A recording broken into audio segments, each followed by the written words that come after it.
Kalau kalau saya sendiri waktu itu Bu kelas 2 SMA udah megang duit ratusan juta. Itu hasil bisnis Bapak.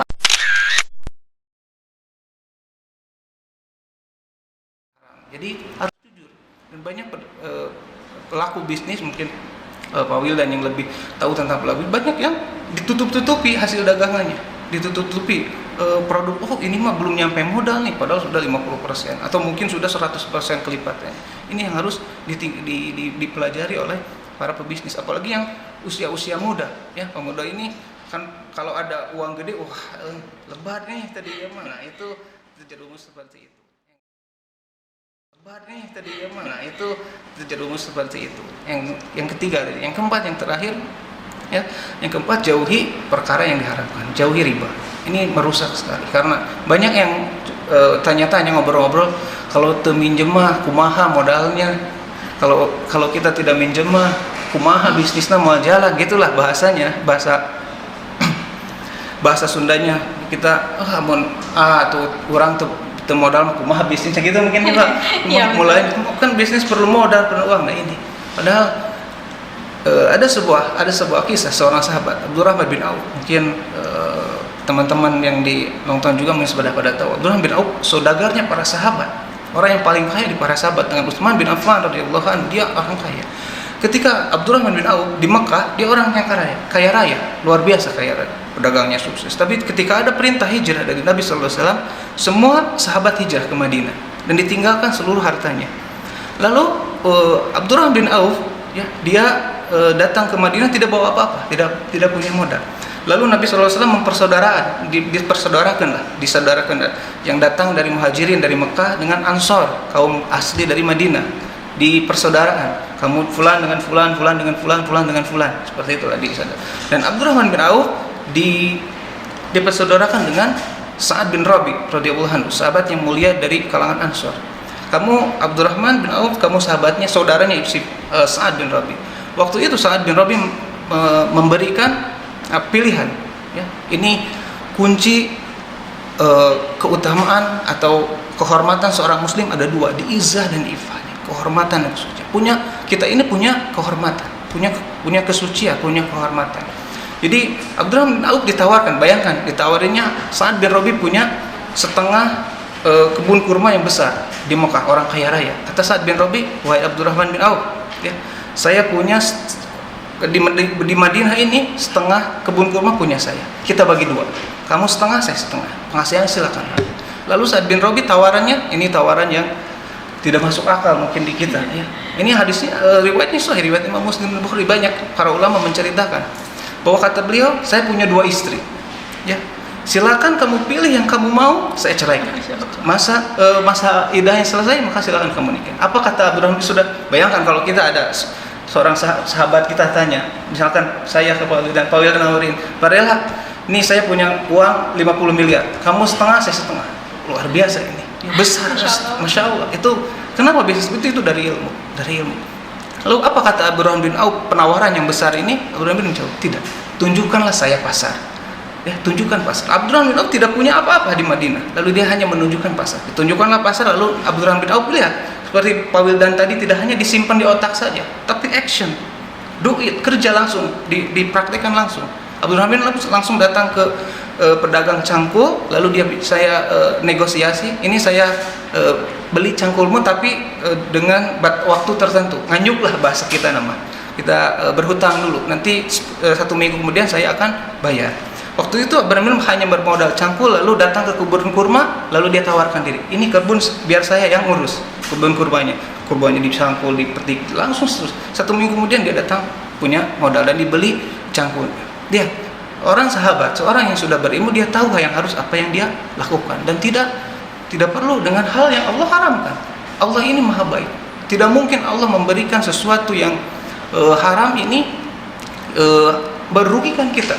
Justru yang haram ini pasti akan merugikan kita, yang halal pasti akan baik.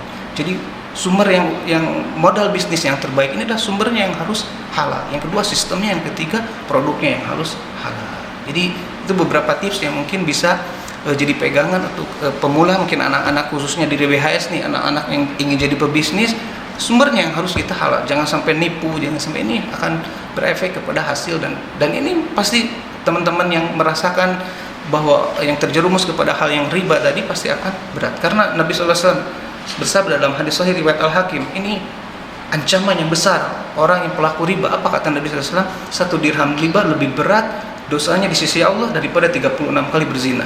Di hadis yang lain, 1 dirham riba, 1 dirham atau kalau kita mah 1 rupiah lebih berat dosa daripada menzinahi ibu kandungnya. Dan di ayat-ayat Al-Quran, di ayat Al-Baqarah 282 sampai 285 ini menceritakan tentang hukum riba dan jual beli. Ini ayat yang terpanjang di Al-Quran menjelaskan jual beli, riba, hutang. Ini penjelasan yang sangat jelas dalam Al-Quran. Jadi beberapa tips dalam untuk kaula muda, untuk anak-anak, bahwa kita sumbernya harus halal dan jujur berilmu, sumbernya halal, dan jauhi perkara yang diharamkan Allah. Insyaallah bismillah. Insyaallah Allah akan mudahkan. Gitu mungkin. Barakallahu fikum. Gitu ya Pak ya? Ya, Insyaallah luar biasa penjelasan yang sangat detail ya Pak ya. Itu dari segi Islam ya Pak ya. Jadi di Islam itu memang riba sama jual beli itu sangat berdekatan ya Pak ya. Sangat berdekatan. Harus tahu ilmunya, bisa terjerumus ke riba Ya, gitu. seperti itu. Takutnya niatnya cuma dagang malah terjerumus ke riba gitu kan ya. Jadi, banyak sekali yang terkecoh dari masalah itu. Nah, jadi saya mah ada alhamdulillah ada banyak alhamdulillah. Itu ada solusinya, Bu. Ada solusinya Pak, Orang gimana Pak? biasanya kan iya, cuman kan bilangnya modal itu harus pinjam ke bank. pihak bank gitu kan. Gitu. Mana lagi cuman gini, Bu. Kalau kita pengen usahanya, kan kalau awalnya kita pinjam duit ke bank, apapun itu, walaupun katanya saya gening sukses, saya gening bisa bertiga kali lipat, 10 kali lipat dari yang pinjaman modal. Nah, bukan masalah di situnya, Bu. Nanti kan itu kan biasanya yang kita makan dari duit riba itu kan salah mulai startnya biaya yang kita makan itu kan nggak ada keberkahan. Biasanya nih anak sakit, istri sakit, kitanya iri dengki, jadi penyakit hati yang kita makan itu udah mah dosa. Keduanya ya kita sama Allah dikasih musibah, levelnya kan musibah, azab, laknat. Antara ketiga itu ada yang nanti yang enggak di dunia nggak dibayarkan, Bu, tapi nanti di akhirat nggak lolos ya, gitu, karena CCTV Allah kan masih berlaku gitu kan. Nah itu. Maksudnya. Terus gimana sih solusinya buat modal awal? Yang namanya usaha kan harus ada duit gitu kan, Bu ya, buat modal beli gerobak, beli peralatan. Ya. Insya Allah biasanya kita itu udah punya harta lah, seenggaknya kita punya aset. Nah kebanyakan orang-orang di kita umumnya, termasuk di Indonesia ini, Bu, gak mau melepas aset kita. Masalahnya karena lebar bisi leungit, bisi hilang, sawah dijual, balong dijual, usaha nggak jalan. Takutnya seperti itu. Kayak gitu kebanyakan pemikiran. Tapi kalau kita udah punya, ya namanya kan tadi ilmu tadi kan, udah punya konsepnya jelas mau jualan apa, kita jual aset kita, Bu. Misalkan sawah, balong, rumah, misalkan ya, mobil, itu jual, Allah kasih keberkahan, dijamin. Jadi para ustadz yang berbisnis juga, Bu ya, itu kebanyakan mereka seperti itu. Jadi mulai usahanya itu bukan pinjam, tapi menjual. Jual dulu aset kita yang kita punya, kemudian si modal itu kita pakai usaha, dan Allah jamin insya Allah kalau kita ngejarnya barokah ya, bukan untung laba yang gede. Allah kasih yang beliau dan rasain ya, saya rasain ya, Allah kasih cepat balik modalnya gitu, karena tadi. Tapi beda, dan saya juga salah satu yang pernah terjerumus ke riba, Bapak. Mantan ribawi ya. Itu pernah, karena kan dulu mikirnya zaman dia belum apa ya, istilahnya yang penting ada modal dulu lah, terserah dari mana gitu kan. Dulu mulai usaha, itu usahanya nggak kuat berapa lama, Bu, cuman 4 tahun 5 tahun dan gitu selesai. Mending rugi. Kalau bangkrut tuh apa, Pak? Itu apa ya? Bangkrut itu kan utang ada, iya. apa nggak ada pisah ya. Tapi utang masih ada. Gitu. Tapi kalau rugi mah aset masih ada. Ini kalau bangkrut modal tidak ada, hutang masih banyak, aset tidak ada juga. Nah, itu, Bu, yang saya rasain ketika ada uang riba di situ. Jadi bukan lagi rugi, Tapi bangkrut. Bangkrut. Alhamdulillah hijrah ke sini, bangkit lagi usaha, karena kalau usaha itu ya harus ada resiko lah Bu. Betul, Jadi nggak betul. mungkin pengen untung terus gitu Ya, kan. betul. Ya gitu.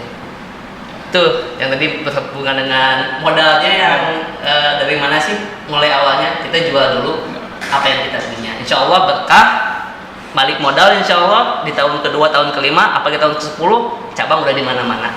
Insya Nah, Allah. apa nih Pak yang membuat Bapak istiqomah nih dalam berbisnis nih? Kan biasanya sok kayak males gini kan. Ya, Termasuk kayak Ibu saya- mungkin. termasuk saya. Kadang ayah males gitu bisnis teh Pak, gimana tuh? Ya, kalau yang saya rasain Bu ya, berbisnis itu ya tadi berkahnya tadi Bu ya luar biasa gini. Karena di hadis juga kata Rasulullah, pintu rezeki itu 99% ada di mana Pak? Jual beli. Jual beli. Jadi dagang. Dari dagang. Kalau kita punya pekerja 3 misalkan Bu ya, 3 karyawan. 3 karyawan yang masing-masing gajinya 2 juta. Berarti kita punya kewajiban membayar si pekerja itu 6 juta selama 1 bulan. Berarti bayangkan ownernya berapa Bu? Pendapatannya kalau bisa ngegaji 6 juta buat karyawan. 2 kali lipat, Nah, 3 itu. kali lipat. Jadi dapat. betul Bu, 99%, sedangkan yang kerja itu hanya 1%. Oh, Masya Allah ya. Ya kita realistis gini aja. Geria itu punya karyawannya ratusan. Ownernya berapa pendapatannya Bu? Sedangkan gaji misalkan pegawai di Geria itu 3 juta misalkan ya. Ada 100 orang, 300 juta setiap bulan si owner bayarin pegawai, berarti pendapatan dia berapa? Saya yakin miliaran. Nah itu. Makanya istiqomah dalam berdagang itu ya kayak gitu. Di usaha tuh ya betul-betul kita insya Allah dapat. Jadi kita gajiannya nggak nungguin gaji sebulan Bu. Karena nungguin gaji tuh capek. Jadi kita gajiannya itu ya sehari gaji buat tutupin bulan kedepannya gitu tuh kalau di bisnis kayak gitu. Dan yang saya rasain juga, misalkan di bisnis di Koko Mukena Bu ya, kita jualan 3 bulan sebelum Ramadan Syawal, tapi alhamdulillah 9 bulan dapur aman. Jadi gitu, 3 bulan jualan, 9 bulan. Jadi kita kalau nggak ngapa-ngapain juga, misalkan nggak kerja, nggak usaha dan sebagainya, kita diam di rumah juga aman. Nah itu enaknya jadi bisnis. Makanya kenapa sih bisa istiqomah? Ya gitu. Ya Masya gitu. Allah ya. Insya Allah. Ya, gitu mungkin ya untuk podcast kita kali ini. Mungkin gimana Bapak Pardela sama Bapak Wildan, ada yang mau disampaikan mungkin untuk ini kesimpulannya, mungkin kalau di Bapak di bisnis gimana, kalau di syariat Islam kita harus bagaimana, mungkin nasihatnya untuk para pebisnis muda mungkin. Ya buat anak-anak muda ya, khususnya Boleh. anak-anak siswa SMK BHS ya, intinya kalian punya ide, yakin, Bapak yakin kalian punya ide, kalian pengen ini pengen itulah ya, lakukan, do it ya, kerjakan. Terus 2, modal, jangan pernah pinjam uang ke pihak bank. Jadi maksudnya ada riba ya, karena kan pasti ada bunga. Nah, kalau pinjam uang ya mungkin via orang tua. Insya Allah kalau dengan orang tua itu gak akan ada gak akan ada bunga ya. Yang ketiga juga, kalau misalkan ada modal itu biasanya join sama teman-teman yang lain, rekan-rekan bisnis ya. Ada teman saya punya keahlian, punya skill jualan, misalkan jago racik di kedai kopi, jago racik minuman dan sebagainya. Ada teman yang punya modal, ya silakan join 50-50, 60 atau 40%, silakan. Tapi intinya satu, modal jangan pernah pinjam uang dari pihak bank gitu aja. Jadi tinggalkan riba intinya. Silakan, Pak. Dari segi Mungkin dari- Islamnya Pak. Dari anak pribadi, saya pribadi sama seperti ini dengan Pak Wildan, tapi menambahkan sedikit bahwa ada yang dilupakan oleh para bisnis. Kenapa zaman dulu ya, di zaman dulu Nabi, di zaman para sahabat ini tidak ada bank, tidak ada nyimpan uang, tidak. Mereka itu hidup yang hari itu saja. Ya, dia dapat berdagang, hari itu dia bagi 3 untuk kebutuhan sehari-harinya, untuk modalnya, lalu sisanya kemana? Ini yang sering dilupakan, sedekah. Ini yang paling penting, sedekah. Allah janjikan 10 kali lipat dari sedekah ini. Kenapa zaman dulu orang-orang kaya, Umar bin Khattab kaya, Abu Bakar kaya, Utsman bin Affan kaya? Karena konsepnya adalah sedekah. Mohon maaf ya, untuk semuanya. Ada kaidah di masyarakat kita, kaidah kapitalis. Orang-orang kafir semua. Kaidahnya apa? menabung pangkal kaya, katanya. Ya. Tapi dalam Islam tidak. Ingin kaya, sedekah pangkal kaya. Itu janji Allah. Ya. Dan tentu dalam logika bertabrakan kan.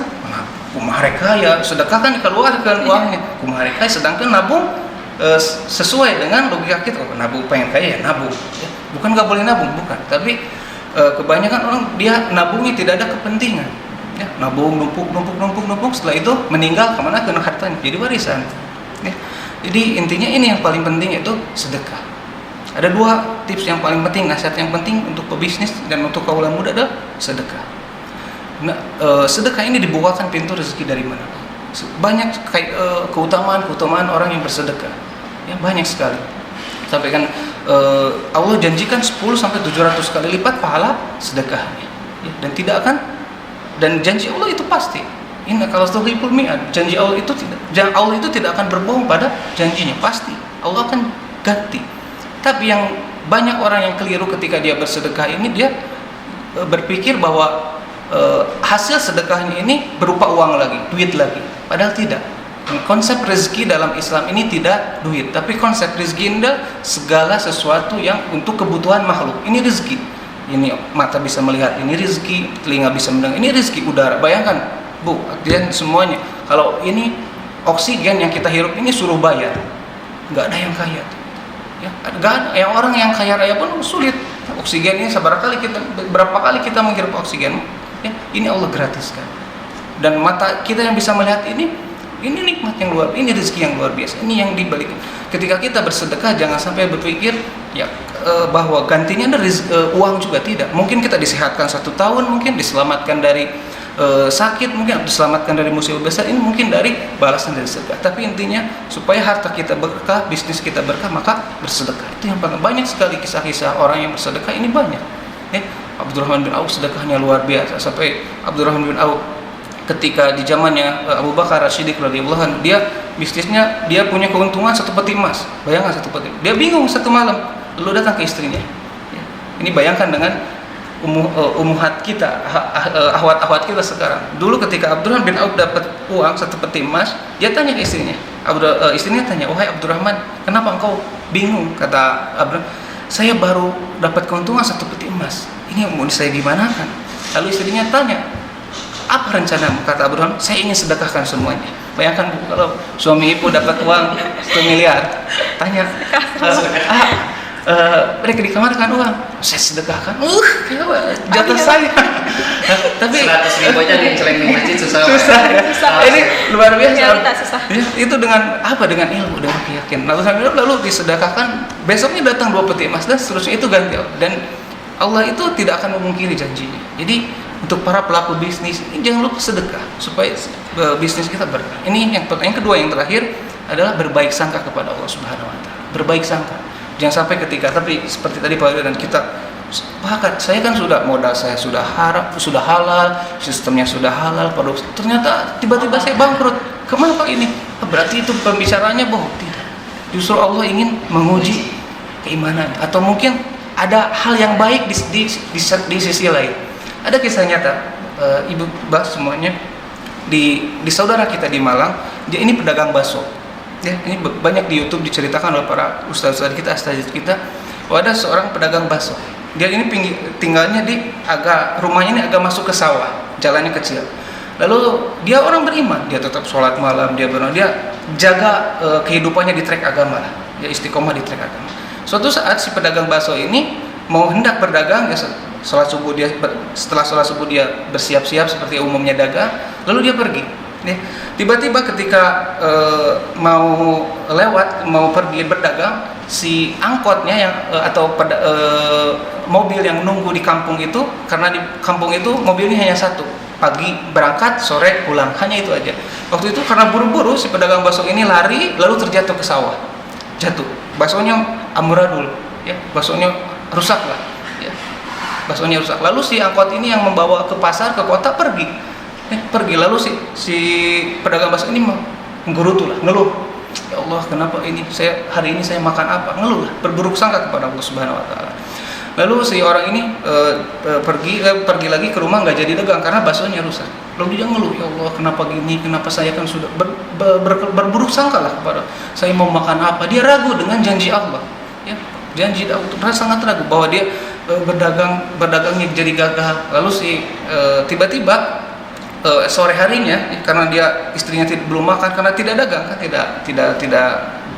lalu datang berita, kenapa kamu tidak dagang? Iya, saya tadi jatuh. Ada tetangganya nanya, saya tadi jatuh, bakso saya rusak, jadi saya ketinggalan keberkatan. Lalu saya nggak tahu mau makan apa. Lalu si pembawa berita ini bilang, harusnya kamu bersyukur kepada Allah. Kenapa? Mobil yang tadi membawa pedagang dari kampung ini masuk jurang, semuanya meninggal. Ya, semuanya meninggal. Lalu dia bersyukur, alhamdulillah. Tiba hari itu juga datang seorang pengusaha bebek, datang ke rumah itu, lalu dia lewat. Apakah di sini ada penjual bakso? Iya, saya. Tapi bakso saya rusak. Tidak apa-apa, ini buat bebek-bebek saya. Dibeli semua baksonya, di modal nasihatnya perlu berbaik sangka kepada Allah. Itu ketika di pandangan manusia, dia rugi besar. Itu daganglah, baksonya rusak dan seterusnya. Tapi pandangan Allah mungkin ini baik. Apa? Mungkin dari sedekah dia atau dari beriman dia diselamatkan dari mara bahaya. Itu contoh yang tadi, bahwa orang yang dia bersedekah, orang yang berbaik sangka kepada Allah, pasti Allah akan berikan yang terbaik. Jadi ketika kita bisnis, berbaik sangka kepada Allah. Jangan sampai kita Pak Wildan bilang, jangan mudah menyerah. 1 tahun Pak Wildan berapa tahun? 11 tahun baru merasakan sekarang. Ini banyak kalau udah 1 tahun 2 tahun terpayu kan ganti. 1 tahun 3 tahun ganti. Enggak, istiqomah bismillah. Nabi SAW berapa tahun? 23 tahun. Banyak sekali. Abdurrahman bin Auf berdagang berapa tahun? Ini lama. Dan ini butuh proses, butuh waktu. Dan tentunya ketika kita, agar bisnis kita tetap kreatif, bagaimana berilmu, ya, istiqomah di belajar agar kita berada di track agama, kelar semuanya, insya Allah kelar, dan bisnis akan lancar. Itu mungkin ya, Insya Allah ya Pak ya. Terima kasih ya untuk sharing kali ini, luar biasa ya Pak ilmunya dari segi Islam dan segi berbisnis ya Pak ya, Masya Allah. Sangat bermanfaat mungkin ya untuk kita semua. Terima kasih Bapak sudah hadir dan memberikan sharing ilmunya ya Pak ya. Sama-sama. Oke. Ya. Amin. Mudah-mudahan di podcast kali ini kita bisa mengambil mindset kita bisa berubah lah ya. Mindset kita bisa berubah. Berbisnis itu harus sesuai dengan syariat Islam ya. Apa yang boleh dilakukan dan apa yang tidak boleh dilakukan mulai hari ini ditanamkan. Apa yang harus saya lakukan nih dalam berbisnis dan apa yang tidak boleh saya lakukan, begitu mungkin ya. Terima kasih untuk sudah menemani podcast kali ini. Mudah-mudahan kita semua dapat manfaatnya. Amin. Terima kasih. Assalamualaikum warahmatullahi wabarakatuh. Sampai jumpa di podcast selanjutnya. Waalaikumsalam warahmatullahi wabarakatuh.